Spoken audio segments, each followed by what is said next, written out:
Hai leaders, ini dia bagaimana cara mengawal transformasi tim.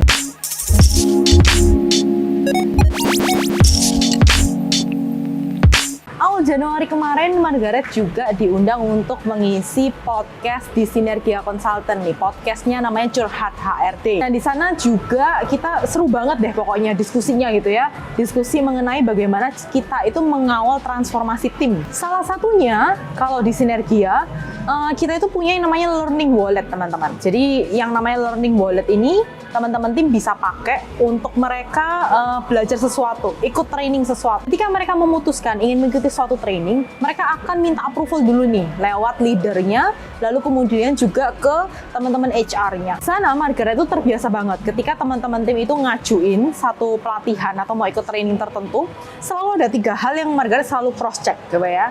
Yang pertama adalah intensi, oke? Yang kedua adalah goals-nya, dan yang ketiga adalah pertanyaan apa, hal apa yang pengen dikepoin di sesi tersebut. Justru malah bahkan sebelum Margaret memutuskan oke atau enggak ya untuk ikut training itu.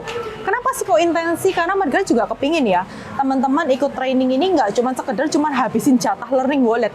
Karena untuk menghabiskan jatah Learning Wallet itu juga masuk dalam KPI gitu ya, supaya itu mendesak atau mendorong teman-teman untuk belajar. Tapi Margaret juga kalau nggak kepingin cuman ya udah asal belajar, tapi at least teman-teman harus punya intensi gitu ya. Kenapa kok pengen belajar di kelas itu? Kedua, ini ngomongin tentang goals. Setelah training nanti, apa yang pengen kamu dapetin gitu ya? Walaupun ini belum tahu, ini belum trainingnya belum terjadi gitu. Apa nih result atau goals yang kepingin kamu dapetin setelah kamu ikut training itu nanti gitu. Nah, sebenarnya pertanyaan ini membantu menspesifikkan sih teman-teman gitu ya. Secara konkret, kompetensi apa yang teman-teman tim itu pengen latih, pengen asah di dalam sesi tersebut.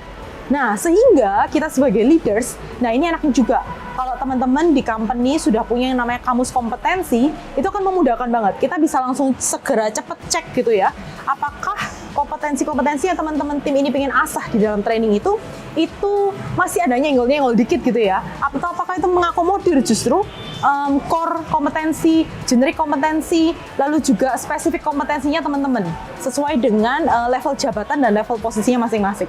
Nah, jadi lebih wise kan ketika kita juga memberikan approval kepada teman-teman tim. Dan yang ketiga adalah ngomongin questions gitu ya.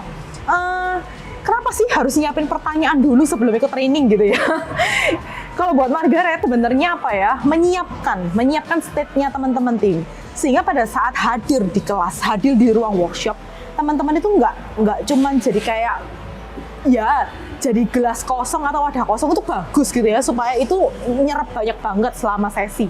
Tapi ketika beda dong gitu ya, ketika hadir dengan membawa segudang pertanyaan.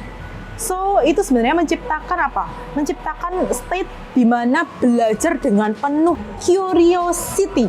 Nah, pastinya kan ketika seseorang belajar dengan state mereka adalah penuh dengan rasa ingin tahu, lebih antusias nggak belajarnya.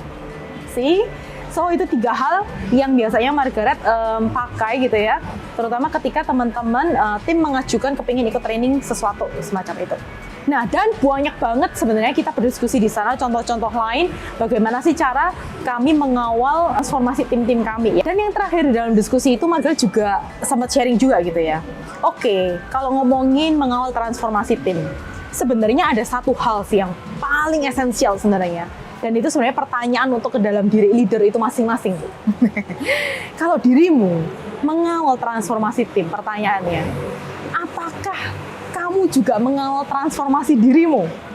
Itu kan pertanyaan esensial juga. Jangan sampai tim kamu bertransformasi, tapi leadernya di situ-situ aja. Oh, yang bener aja gitu kan. Nggak fair dong kalau seperti itu. So, teman-teman leaders, ini juga jadi PR kita. Ketika kita mengawal transformasi tim-tim kita, mari kita tanyakan, di tahun ini deh, 2022, kompetensi apa yang kepingin kita asah? Kompetensi apa yang ingin kita pertajam? Atau mungkin kompetensi baru apa lagi yang kepingin kita tambahkan untuk memperkuat, mensupport peran kita sebagai leader, sehingga kita bisa menemani transformasi tim kita lebih baik lagi.